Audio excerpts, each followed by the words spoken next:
before talking about or defining shared mobility, we need to put into context what livable mobility is.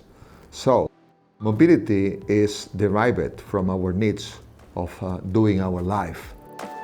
Shared mobility could be defined as a transportation services and resources that are shared among users, either concurrently or one after another. And this includes also public transport. So technology is something very much related to shared mobility. Shared mobility is also related to a concept that is multimodal mobility. If we are thinking over door-to-door mobility with just one mode of transport, and also in a sustainable way, is impossible, just one mode of transport. The more sustainable one is train. It's impossible door-to-door.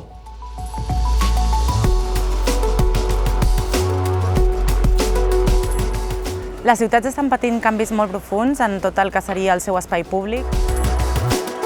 La mobilitat compartida no només és de per se un nou paradigma de la mobilitat, sinó que a més es pot enllaçar amb el transport públic. Aquests espais destinats a la mobilitat compartida que podem trobar a les nostres ciutats i en els quals podem incloure nous serveis, també estan vinculats a la distribució de l'última milla, aquesta distribució molt més petita en la que es poden utilitzar vehicles de dimensions menors per portar tot allò que podem adquirir, ja sigui des del nostre propi barri o online, a les nostres cases.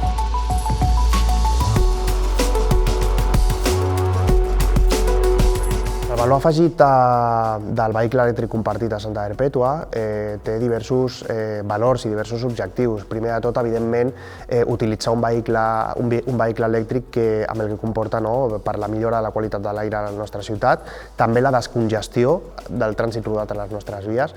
Pensem que l'urbanisme o la mobilitat o el concepte de ciutat del segle XXI ha de segregar el vehicle privat de les vies, donant protagonisme a la peatonalització, a les persones, als espais de lleure, les zones enjardinades i els usos dels vehicles de mobilitat personal i, per tant, col·lectivitzant o democratitzant l'accés a un vehicle d'ús col·lectiu és una bona manera de descongestionar el trànsit rodat de les nostres vies.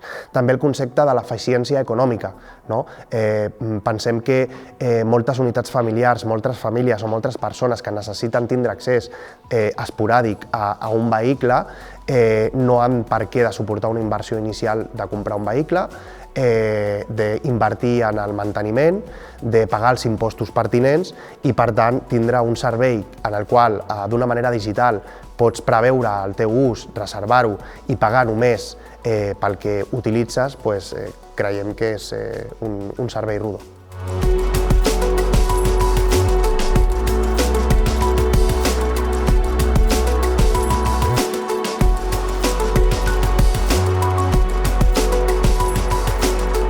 El model de car sharing és un model que forma part, que s'incorpora en totes les polítiques de mobilitat com si fos una peça. No podem entendre moure't en vehicle elèctric compartit si abans no has fet un exercici individual i col·lectiu o fins i tot de ciutat i de municipi en què es prioritza les mobilitats d'anar a peu, en bicicleta i en transport públic, que això és el que t'ha de permetre viure amb tota plenitud. El car sharing sempre t'ajudarà a moure't en aquelles mobilitats que no pots cobrir.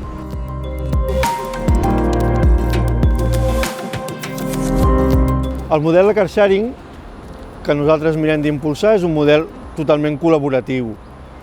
Entenem, a grosso modo, que si dues persones volen compartir un vehicle, si tenen una capa tecnològica i l'opció de fer-ho, es pot arribar a compartir. El que estem fent és ordenar mobilitats que ja existeixen.